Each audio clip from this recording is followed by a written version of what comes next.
इस कार्यक्रम के पुण्यार्जक हैं श्री कंवरलाल जी महावीर प्रसाद जी, पाटनी, मदनगंज, किशनगढ़, राजस्थान। जनित जो दुख सुखों को, रोग वियोग दशाओं को, राग मोह के कारण उनको माने निज विपदाओं को, इस मिथ्यात्व परिग्रह से ही रहित होए शम प्राप्त किए, शांतिनाथ उन मुनिवर जी को सतत नमन हम आज किए, सतत नमन हम आज किए। ओम नमः सिद्धेभ्यः। ओम नमः सिद्धेभ्यः। ओकारं बिंदु संयुक्तं नित्यं ध्यायन्ति योगिनः, कामदं मोक्षदं चैव। ओंकाराय नमो नमः। अरहमित्यक्षरं ब्रह्म वाचकं परमेष्ठिनः, सिद्धचक्रस्य सद्बीजं सर्वतः प्रणमाम्यहम्। देवादिदेव 1008 श्री शांतिनाथ भगवान की, परम पूज्य आचार्य गुरुवर श्री विद्यासागर जी महाराज की। बोली तीर्थंकर सम दिव्य ध्वनि को बिखराने वाले परम आराध्य गुरु मुंशी प्रणम सागर जी, चंद सागर जी महाराज की। शांतिनाथ भगवान की यह काव्यात्मक स्थिति आगे बढ़ाते हुए काव्य नंबर 86 पढ़ते हैं। जैनेन्द्र रूपमविकारमनन्य रूपम, जैनेन्द्र रूपमविकारमनन्य रूपम, जानन्ति नो भुवि जना इह भारभूता, जानन्ति नो भुवि जना इह भारभूता। देहं विधृत्य पुनरप्यवग्रह्य मृत्वा, देहं विधृत्य पुनरप्यवग्रह्य मृत्वा, कष्टं धरन्ति किमु ते भवतः समक्षे, कष्टं धरन्ति किमु ते भवतः समक्षे।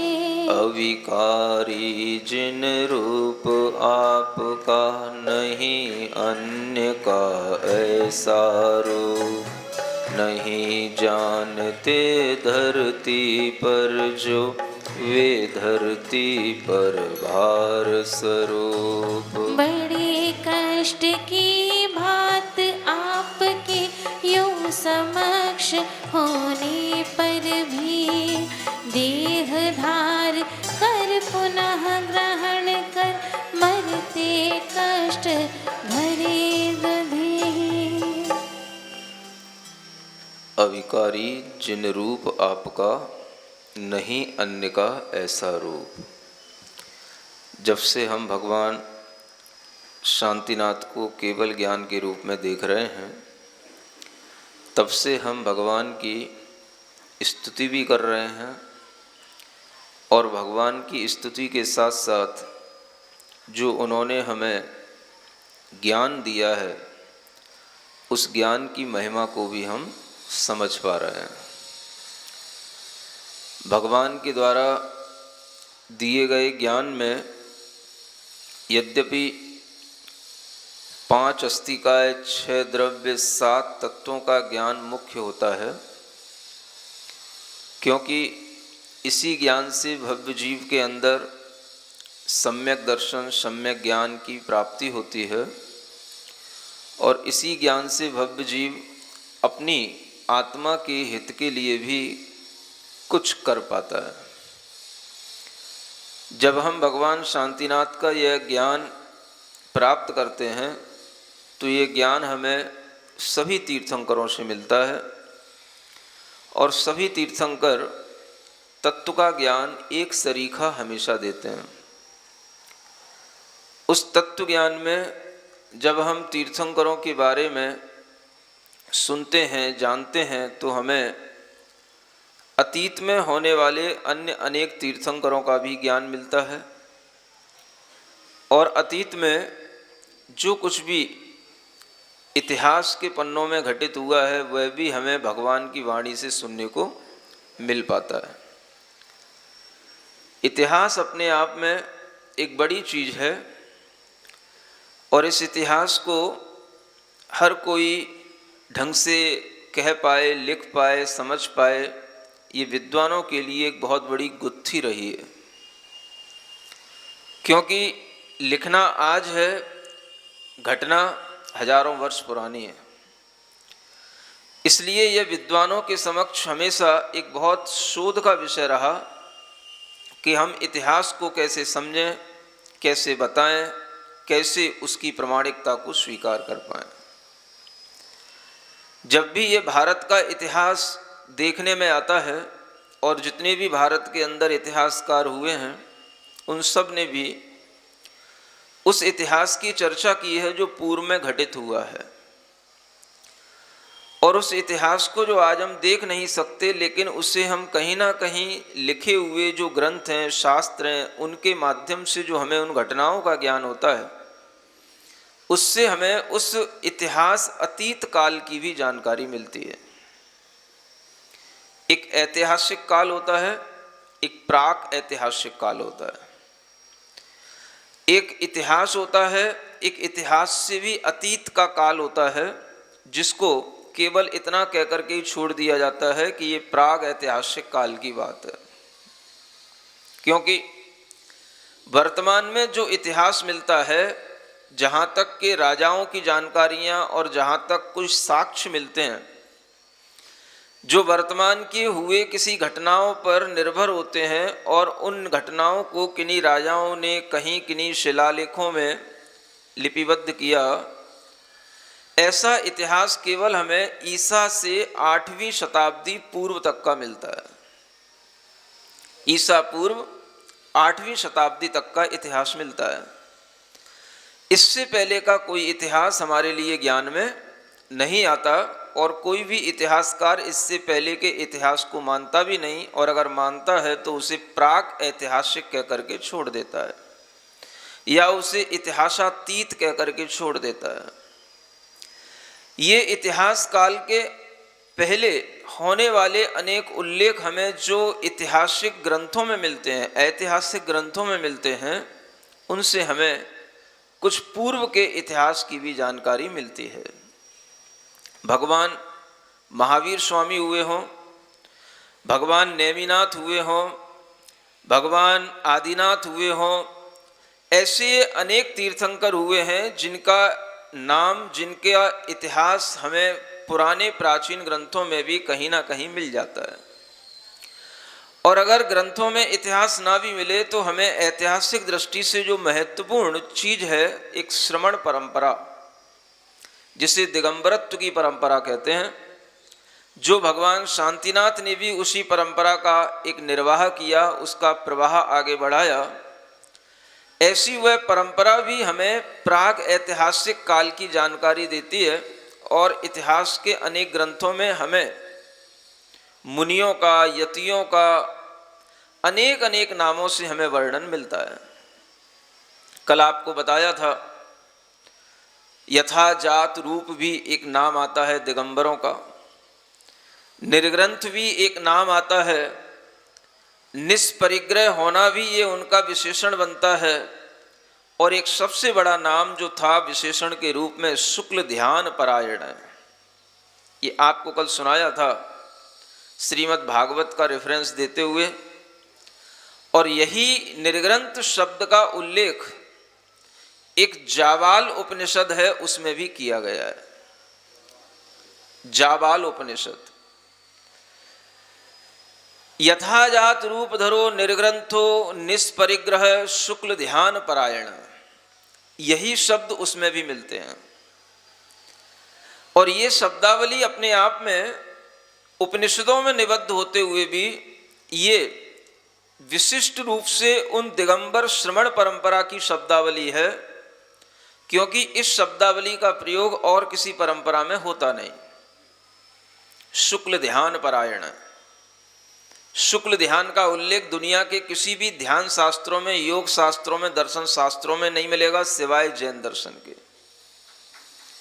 शुक्ल ध्यान मतलब जो धर्म ध्यान से भी ऊपर होता है, जो ध्यान अवस्था में मुख्य रूप से एक तरह से जिसे अन्य धर्मों में या अन्य ध्यान के ग्रंथों में जिसे विचारातीत कहा जाता है और भी अनेक अनेक नामों से जिसे पुकारा जाता है, वह ध्यान शुक्ल ध्यान के रूप में सिवाय जैन दर्शन के और कहीं नहीं मिलता। शुक्ल ध्यान परायण, जब ऐसे शब्द मिलते हैं तो ये शब्द ही इंगित करते हैं कि शुक्ल ध्यान में लीन रहने वाले निर्ग्रंथ श्रवण, निर्ग्रंथ साधु हमेशा इस धरती पर घूमते रहे हैं। उनका प्रभाव अपने आप इस धरती पर दिखता रहा है और उन दिगंबर मुनियों का अस्तित्व भी उपनिषद काल में इस तरह से सिद्ध होता रहा है, जिन उपनिषदों में इस तरह से दिगंबर मुनियों का आख्यान है, वर्णन है। उपनिषदों में भी वर्णन है भगवान का, तीर्थंकरों का, और वेदों में भी तीर्थंकरों का, श्रवण परंपरा का अनेक रूप से वर्णन मिलता है। अगर हम वेदों में भी कुछ ढूंढें तो वो मिलता है। भगवान ऋषभ देव के विषय में या उस समय पर रहने वाले श्रमणों के विषय में ऋग संहिता में, ऋग्वेद में ये उल्लेख मिलते हैं कि मुनियों के लिए एक शब्द दिया, वहां पर मुनियो वात वसना। क्या कहा, समझ पा रहे हैं? मुनियो वात वसना, अर्थात वात ही, हवा ही जिनका वसन है, वसन माने वस्त्र है, उन्हीं को मुनि महाराज कहा जाता है। ये शब्द हैं। कहीं कहीं पर इस वात बसना शब्द की जगह पर वात रसना शब्द भी आता है, अर्थात इसका अर्थ ये भी निकलता है कि जो केवल हवा ही खाते रहते हैं उन्हें मुनि महाराज कहते हैं। समझ आ रहा है? आप लोग कहते हो ना भाई थोड़ी सी हवा भी खा लो, माने थोड़ा सा बाहर भी घूमो, बाहर भी देखो, धूप भी लो, हवा भी खाओ। लेकिन मुनि महाराज हमेशा इसी तरह के प्राकृतिक वातावरण में रहते हैं, तो वो हमेशा हवा ही खाते रहते हैं, इसलिए उनको भी वात रसना कहा गया। ये शब्द मिलते हैं ऋग्वेद जैसे ग्रंथों में, इन शब्दों का उल्लेख मिलता है और ये शब्द बताते हैं कि वात वसन या वात रसना, वात रसना नाम श्रवण, ये शब्द जो है, जो श्रीमद् भागवत में भी आते हैं, ऋग्वेद में भी आते हैं, ये बताते हैं कि निर्ग्रंथ परंपरा बहुत प्राचीन परंपरा है, दिगंबरों की परंपरा बहुत प्राचीन परंपरा है, और यह दिगंबरों की परंपरा अपने आप यह प्राग ऐतिहासिक काल को सूचना देने वाली परंपरा है, जिसे हम इतिहास अतीत काल कह सकते हैं, जिसका वर्णन वेदों में मिलता है, उपनिषदों में मिलता है। एक अथर्ववेद है, उस अथर्ववेद में, वेद के नाम तो सबने सुने ही होंगे, ऋग्वेद, यजुर्वेद, अथर्ववेद, सामवेद, सबने पढ़े होंगे, यहां भी पढ़े थोड़ा सा। उन वेदों में भी जब निर्ग्रंथ मुनियों का अनेक अनेक रूप से वर्णन मिलता है, तो वहां पर भी निर्ग्रंथों का, दिगंबरत्व का अपने आप होना ये सिद्ध करता है कि वेद जितने प्राचीन आप कहोगे, निर्ग्रंथता, दिगंबरता उतनी, उससे भी ज्यादा प्राचीन अपने आप सिद्ध हो जाएगी। क्योंकि जब वेदों में निर्ग्रंथों का, दिगंबरों का वर्णन है, तो उससे पहले वह दिगंबरों का होना अपने आप ये सिद्ध करता है कि उन्हीं दिगंबरत्व का, निर्ग्रंथों का वर्णन इन वेदों में किया जो उससे या उस समय पर होते थे। इसलिए जैन धर्म की प्राचीनता आपसे कल भी कही थी, आज पुनः थोड़ा सा कह रहा हूं कि जैन धर्म की प्राचीनता उतनी ही है जितना इस धरती पर कोई भी प्राचीन शास्त्र है उससे भी ज़्यादा प्राचीनता जैन धर्म की है। इस एक लाइन में आपको जैन धर्म की प्राचीनता समझ लेना है। बाकी के सब शास्त्र तो जो अलग अलग धर्म ग्रंथों के हैं वो तो बहुत बाद के हैं। क्रिश्चियनिटी बहुत बाद की है, कोई भी और दूसरे भी धर्म हैं वो सब को पता है वो कितने बाद में उत्पन्न हुए हैं। ये सब ईसा की शताब्दी के बाद होने वाले बहुत से धर्म हैं और ईसा की शताब्दी पर होने वाले जो ईसाइयत आदि के भी अनेक जो ग्रंथ हैं उनकी कोई भी ज़्यादा प्राचीनता नहीं है। अगर प्राचीनता सिद्ध होती है तो इन वेदों की, उपनिषदों की होती है और इनके माध्यम से भी उस निर्ग्रंथता का और उस समय पर अनेक प्रकार के आचरण करने वाले जो और श्रावक या मुनि होते थे उनका वर्णन हमें उन उल्लेखों में मिलता है। तो आपसे कह रहा था, एक अथर्ववेद है जिसके अध्याय 15 में एक विशेष रूप से उल्लेख मिलता है व्रात्य पुरुषों का। क्या बोलते हैं? व्रात्य। उसमें एक व्रात्य खंड है जिसमें व्रात्यों का ही बहुत बड़ा वर्णन है और उसमें ये बताया गया है कि ये जो व्रात्य होते हैं ये वैदिक संस्कारहीन होते हैं। क्या होते हैं? हर चीज को अच्छे ढंग से समझना भी चाहिए, जानना भी चाहिए, क्योंकि जो जिस तरह का आचरण पहले रहा है उसको उस तरह के उल्लेखों के साथ में हमें वो देखने को मिलता है। तो अथर्ववेद में लिखा है कि व्रात्य जो होते हैं वो वैदिक संस्कारों से हीन होते हैं। वैदिक संस्कारों से हीन होना माने वैदिक संस्कार जिनके ऊपर नहीं होते, वेदों के संस्कारों से जो रहित होते हैं, ऐसे उन व्रात्यों को वहां पर उल्लिखित किया गया है और उन व्रात्यों की अनेक जो है वहां पर संतानें बताई गई हैं, उनकी कुल परंपरा बताई गई है, जिसमें झल्ल, मल्ल, लिच्छवी, ज्ञात्री और करण, खस, द्राविण ये व्रात्य क्षत्रियों की परंपरा बताई गई है। अब इससे आप समझ सकते हो, एक तो व्रात्य और एक क्षत्रिय होना। ये व्रात्य शब्द जो बनता है ये जैनियों के यहाँ पर जो व्रती शब्द चलता है अभी वर्तमान में, इस व्रती का ही यह एक रूप है जिसे व्रात्य कहा जाता है। जिसे प्राचीन काल में क्या बोला जाता था? व्रात्य। जो व्रतों को धारण करने वाले लोग होते हैं, ये व्रत शब्द भी उन व्रात्यों की ओर इंगित करता है जो व्रात्य होते हुए भी क्षत्रिय पुरुष हुआ करते थे। और उन क्षत्रियों के अनेक कुल हुआ करते थे, जिसमें बहुत से कुल जिन्होंने थोड़ा सा इतिहास पढ़ा होगा उनके परिचय में होगा। लिच्छवी यह कुल, ज्ञात्री यह कुल, ये भगवान महावीर स्वामी के समय के ये क्षत्रिय वंश के ये कुल हैं। और स्वयं भगवान महावीर स्वामी भी ज्ञात्री वंशी क्षत्रिय कहलाते हैं। कौन से वंशी? ज्ञात्री वंशी क्षत्रिय कहलाते हैं। उस समय पर जो राजा चेटक वगैरह ये सब हुआ करते थे, ये सब ये लिच्छवी कुल के लोग कहा कर क्षत्रिय कहे जाते थे। और इन्हीं लिच्छवी, ज्ञात्री, द्राविण एक शब्द और आता है, द्राविण परंपरा, ये दक्षिण भारत के अंदर आपको मिलेगी।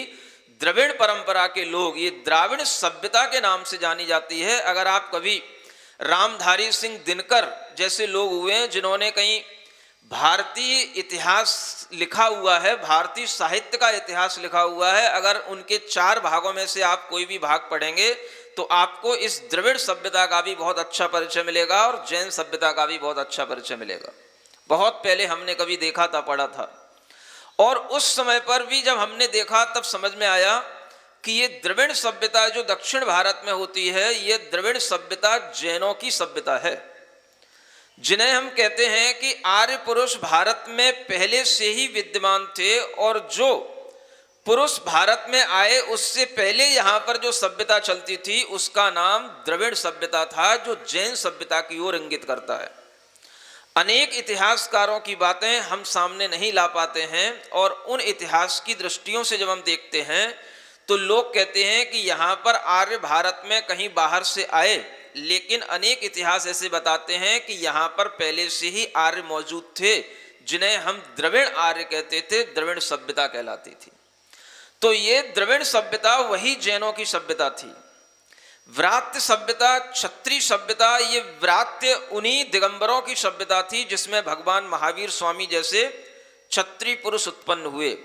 राजा चेटक जिस समय पर हुए थे, उनकी अनेक जो बेटियां थीं, लगभग 8 बेटियां थीं उनकी, और उन सब ने, उनके पिता ने जो उनका विवाह कराया था वो सब ऐसे क्षत्रिय पुरुषों से कराया था जो जैन धर्म को मानने वाले थे। इतिहास में अगर देखा जाए तो राजा चेटक ही एक ऐसा नाम आता है जिनका संकल्प था कि मैं अपनी बेटी का विवाह उसी से करूंगा जो जैन धर्म को मानने वाला होगा, और उन्होंने अपनी हर बेटी का विवाह जैन धर्म को मानने वाले राजा से किया था। ये इतिहास के उल्लेख हैं, आप कभी कभी इतिहास भी पढ़ा कीजिए। ये इतिहास पढ़ने से आपको समझ में आएगा कि इतिहास में कितने बड़े बड़े महापुरुष हुए हैं, राजा हुए हैं, और जिन राजाओं के माध्यम से ये सभ्यताएं आगे बढ़ी हैं। तो ये अथर्ववेद में ये सभ्यता मिलती है, और ये भी लिखा होता है कि ये लोग जो व्रात्य लोग होते हैं ये वेद विरोधी होते हैं, ये भी लिखा है उसमें। समझ आ रहा है? मतलब कि वेदों को नहीं मानने वाले होते हैं। ऐसे ये व्रात्य सभ्यता के लोगों को ये सिद्ध किया गया है अनेक इतिहासकारों ने कि यह वो क्षत्रिय पुरुष हैं जिनके ऊपर वेदों के संस्कार नहीं होते थे, जो निर्ग्रंथ रूप में रहते थे, और जो क्षत्रिय पुरुष होकर के भी परमहंस के उन संस्कारों से अनुप्राणित थे जो संस्कार भगवान ऋषभदेव ने दिए थे, और उन्हीं संस्कारों पर चलने वाले अनेक क्षत्रिय पुरुष ये व्रात्य क्षत्रिय कहलाते थे। इस तरह के उल्लेख आपको वेदों में मिलेंगे, और उन वेदों में भगवान महावीर स्वामी का भी स्मरण करते हुए एक यजुर्वेद में एक उल्लेख आता है, जो यजुर्वेद के अध्याय 19 में एक मंत्र के रूप में लिखा हुआ है, आतिथ्य रूपम सासरम महावीरश्च नग्नहु। वहां पर यह लिखा है जो अतिथि के रूप में घूमते हैं। ऐसे महावीर भगवान नग्नता को धारण करने वाले, नग्न स्वरूप को धारण करने वाले, वह महावीर भगवान का वहां पर उल्लेख मिलता है। ये महावीर, ये नग्नता, ये निर्ग्रंथ आदि जो ये शब्द हैं, ये और कोई शब्द किसी भी और दूसरे साहित्य में या दूसरे दर्शनों के ग्रंथों में अन्य किसी के लिए प्रयुक्त हुए नहीं मिलते। ये शब्द केवल और केवल दिगंबर मुनिराजों के लिए मिलते हैं, निर्ग्रंथ श्रमणों के लिए मिलते हैं। ऐसे शब्दों के माध्यम से इतिहास अतीत काल में भी दिगंबरत्व का होना सिद्ध होता है, और इन शब्दों के माध्यम से अनेक प्रकार के और भी इतिहास अतीत घटनाओं का होना सिद्ध होता है, जिनमें एक हिंदू दर्शन में ही एक पद्म पुराण है। जैसे आप लोगों के यहाँ पद्म पुराण है, ऐसे हिंदू धर्म में भी एक पद्म पुराण है, और उन पद्म पुराण में भी एक भूमि खंड है। उसके अध्याय 66 में एक राजा वेण की कथा आती है। किसकी? राजा वेण। वह राजा वेण की उस कथा का जिक्र करते हुए वहां उस पुराण में लिखा है कि एक दिगंबर मुनि उन राजा वेण की सभा में प्रवेश करते हैं और उन राजा वेण को उपदेश देते हैं, और उनके उपदेश से प्रभावित होकर के वह राजा वेण भी जैन धर्म स्वीकार करके वह जैन बन जाते हैं। नग्न रूपो महाकाय सितमुंडो महाप्रभ मार्जनी शिख पत्राणाम कच्छायाम सही धारयन। क्या लिखा है? नग्न रूप, महाकाय, सितमुंडो, जिसका मुंड माने सिर बिल्कुल चिकना स्थित है, स्वच्छ है, यानी जो केस लॉन्च को करने वाले हैं। महाप्रभ, एक सबसे बड़ी विशेषता जो बताई गई, मार्जनी शिखी पत्राणाम, शिखी बोलते हैं मयूर को, मयूर की पिच्छी की वह मार्जनी बोली जाती है, पिच्छी को, जिसे आप लोग अपनी भाषा में मार्जनी कहते हैं, झाड़ू कहते हैं, ऐसी वह सिखी पत्रों की माने मयूर के पंखों की वह मार्जनी को अपनी कांख में धारण किए हुए हैं। ये दिगंबर मुनि का वर्णन उस पद्म पुराण में राजा वेण की सभा में जो प्रवेश करने वाले दिगंबर मुनि हैं उनका यह वर्णन वहां पर पहुंचने का मिलता है कि वह उस राजा वेण की सभा में पहुंचते हैं। तो इस तरह से वहां पहुंच करके वह राजा वेण के लिए उपदेश देते हैं। इससे क्या सिद्ध होता है कि दिगंबर मुनि राजाओं की सभा में बेरोक टोक प्रवेश करते थे, कर जाते थे। समझ आ रहा है? जब राजाओं की सभा में बेरोक टोक प्रवेश कर सकते हैं तो तुम लोगों के घरों में तो आसानी से प्रवेश कर ही सकते हैं। लेकिन वर्तमान में थोड़ा सा ये परंपरा थोड़ी सी रुकी हुई सी है। और इस परंपरा में भी आप देखेंगे कि पहले भी शास्त्रों में, मूलाचार आदि ग्रंथों में ये उल्लेख मिलते हैं कि मुनि महाराज श्रावकों के घर में स्वयं जाकर के वहां पर पहुंच करके उनके आंगन तक पहुंच करके अपना बस रूप दिखा करके वहां समझ लेते थे कि यहाँ पर कोई जानकार है कि नहीं, नवदा भक्ति को करने वाला है कि नहीं, और वहां अपना रूप दिखा करके उस आंगन से अगर कोई पड़गान कर लेता है तो आहार कर लेते थे, विधि मिल जाती थी, और नहीं तो लौट करके आ जाते थे। ऐसे घरों में प्रवेश होने की विधियां पहले भी चला करती थी। आज भले ही ये लुप्त प्राय हैं, लेकिन इतिहास में ये सब चीजें निबद्ध हैं। कल भी आपको बताया था कि 5 घरों में भी जाने का उल्लेख श्रीमद् भागवत में मुनि महाराज को मिलता है। हम उस भागवत की परंपरा का भी अनुसरण कर सकते हैं, हम करने के लिए उस कटिबद्ध हो सकते हैं, है ना? क्योंकि ये सभी प्राचीन शास्त्र हैं जिनमें लिखे हुए उल्लेख हमारे लिए प्रामाणिक हैं। और इस तरह से वह मुनि महाराज उन राजा की सभा में बेरोक टोक प्रवेश करते थे। ये राजा वेण जो हैं ये ब्रह्मा से 6ठी पीढ़ी के राजा हुए हैं। सुन रहे हो? क्योंकि ब्रह्मा की भी परंपरा है, उनके भी पुत्र के पुत्र के पुत्र के पुत्र ऐसे हुए हैं।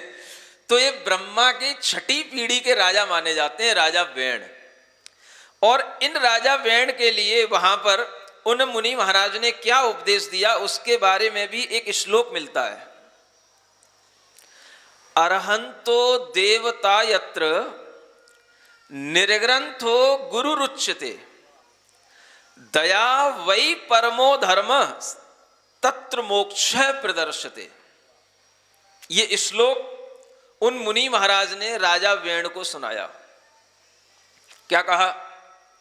सुनो राजन, मैं उस मोक्ष की बात कर रहा हूं जिस मोक्ष के लिए देवता के रूप में केवल अरहत ही स्वीकार हैं। अरहतो देवता यत्र, अरहत कहा जाता था। जिन नाम भी मिलता है और अरहत नाम भी मिलता है, आरहत नाम भी मिलता है। ये अरहत, आरहत, इसी का यह परिवर्ती रूप, यह अरिहंत आदि के रूप में प्राकृत भाषा के माध्यम से ये सामने आता है। अरिहंत इत्यादि रूप तो ये प्राकृत में बनते हैं। संस्कृत के बनने वाले जो शब्द हैं वो अरहत होता है, तकारांत शब्द होता है, और एक आरहत शब्द होता है जो पूराता होता है, उसमें अकारांत होता है वो।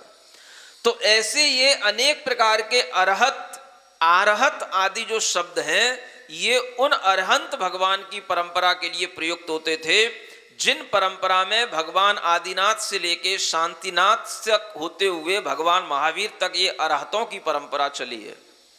उस पूरी परंपरा का थोड़ा सा वर्णन आपके सामने इसलिए किया जा रहा है कि भगवान शांतिनाथ उस परंपरा में बीचों बीच में सुशोभित हैं, और उन्होंने भी इसी आरहत परंपरा को आगे बढ़ाते हुए अरहंत भगवान बनकर के अपने अंदर जो केवल ज्ञान प्राप्त किया, उस अरहत परंपरा को उन्होंने आगे बढ़ाया, जो परंपरा भगवान आदिनाथ से चली आ रही थी।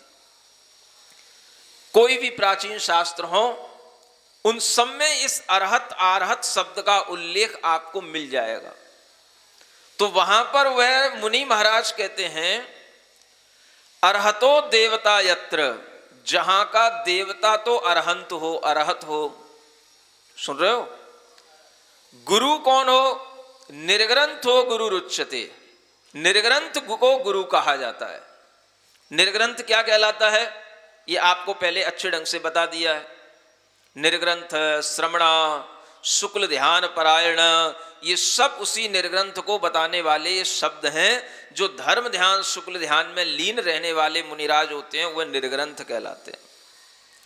तो ऐसे वह निर्ग्रंथ जो वात वसना कहे गए, उन्हीं निर्ग्रंथों को गुरु माना जाता है जहां पर दया ही परम धर्म हो। दया वही परमो धर्म।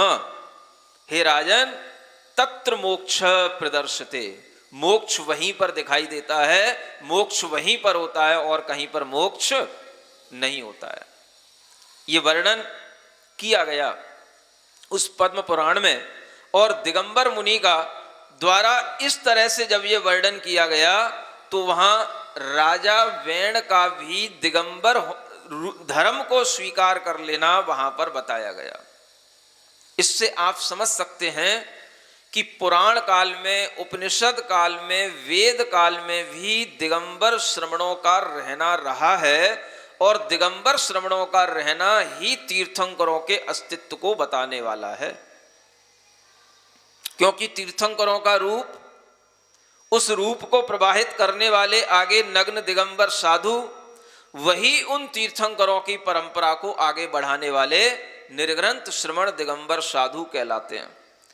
ऐसे इस प्राचीनता के उल्लेख को हम ध्यान में रखते हुए यह जानकारी अपने अंदर रखें कि जैन धर्म की प्राचीनता निर्ग्रंथता से है, दिगंबरत्व से है। और दिगंबर पने का उल्लेख हर उस प्राचीन शास्त्र में मिलेगा जिसे आप प्राचीन कहते हैं। ये जब चैलेंज आपके सामने आ जाता है तो आप ये नहीं कह सकते हैं कि जैन धर्म केवल ईसा के आसपास या महावीर भगवान से केवल उत्पन्न हुआ है। जैन धर्म की प्राचीनता अनेक इतिहासकारों ने सिद्ध की है, जिसमें मैंने आपको बताया रामधारी सिंह दिनकर की किताबें जरूर पढ़ना। एक ऐसा व्यक्ति हुआ है जिसने निष्पक्ष रूप से जैनत्व का अच्छा वर्णन किया है। द्रविड़ सभ्यता या जैन सभ्यता का उन्होंने बहुत अच्छे ढंग से वर्णन किया है। अन्य अनेक इतिहासकार अपने संप्रदाय के व्यामोह में आकर के पक्षपात से रहित वर्णन नहीं कर पाते। ऐसे बहुत कम इतिहासकार हुए हैं जिन्होंने पक्षपात से रहित होकर के वर्णन किया। उनमें आप रामधारी सिंह दिनकर, हजारी प्रसाद द्विवेदी, इनके इतिहास को अगर आप पढ़ेंगे तो आपको बहुत कुछ धर्म और उस धर्म के जो तथ्य हैं, अनेकांत आदि, इन अनेकांत दर्शन आदि के बारे में उन सब का उल्लेख आपको पढ़ने को मिलेगा। इसलिए आज कहना चाहता हूं उन पढ़े लिखे बच्चों से जो अपने आप को पढ़ा लिखा मानते हैं, थोड़ा वो इतिहास भी पढ़ना सीखें। इतिहास पढ़ें और इतिहास की खोज करें। और आज भी इतिहास एक सब्जेक्ट चलता है, हिस्ट्री आज भी पढ़ाई जाती है। समझ आ रहा है? आज भी अनेक बच्चे हिस्ट्री में बीए एमए करते हैं। और एमए अगर आप लोग हिस्ट्री में करते हैं तो उन हिस्ट्री में एमए किए हुए बच्चों से मैं कहना चाहता हूं कि वो हिस्ट्री में पीएचडी करें और पीएचडी का विषय बनाएं कि इतिहास अतीत काल में दिगंबरत्व। ये पीएचडी के विषय होने चाहिए। प्राग ऐतिहासिक काल में तीर्थंकरों का अस्तित्व, ये सिद्ध करने के लिए अगर ये बच्चे कुछ पीएचडी वगैरह करेंगे तो कुछ ये धर्म की परंपरा आगे और शैक्षिक स्तर पर आगे बढ़ेगी। और इस तरह से अनेक जो बच्चे आजकल छोटी छोटी सी जानकारियों को हासिल करके समझने लग जाते हैं कि जैन धर्म कितना प्राचीन है, हमें बताओ, जैन धर्म से प्राचीन तो और ये है वो है। उन्हें अपने आप समझाने के लिए इस तरह की रिसर्च वर्क आवश्यक है, जिसके माध्यम से ही आज हम उन बच्चों को समझा पाएं कि जैन धर्म कितना प्राचीन है। तो इतना प्राचीन है जितना प्राचीन इस धरती पर कोई दुनिया का ग्रंथ है, उससे 1000 गुना पहले का प्राचीनता जैन धर्म की सिद्ध होती है। ये कहने का साहस बच्चों में जब तक नहीं आएगा तब तक बच्चों को जैनत्व के प्रति गर्व महसूस नहीं होगा। इसलिए आप लोगों को यह बात ध्यान में रखते हुए इतिहास को भी पढ़ना है, समझना है, आगे बढ़ना है। और इस तरह का इतिहास जब हम पढ़ते रहेंगे तो हमारे जीवन में सब तरह के मंगल घटित होते रहेंगे। हमारे ज्ञान, हमारा जो धारणा है, हमारी जो मति है, बुद्धि है, वो सब सही ढंग से ठिकाने पर लगी रहेगी और उसी के माध्यम से ये जैनत्व आगे बढ़ता रहेगा। इसलिए ऐसी सर्व मंगलकारी जो ये शांतिनाथ भगवान की स्तुति में अनेक अनेक ऐसे मंगल प्रसंग आ रहे हैं, जो प्रसंग आपने पहले कभी ना सुने और ना कभी हमने सुनाए, ये सब शांतिनाथ भगवान के विशुद्धि सिरिजिणवाणी जग कल्याणी जग जन मदतम मोहरी जनमण हारी गढ़हर हारी जम जरा भव रोग हरि तिथ्य राणम दिव्य झुणिम जो पड़ई सुणई मय्ये धारई राणम सौख मणंतम धर्य सासद मोक्ष पदम पावई सासद मोक्ष पदम पावई। इस कार्यक्रम के पुण्यार्जक थे श्री कंवरलाल जी महावीर प्रसाद जी, पाटनी, मदनगंज, किशनगढ़, राजस्थान।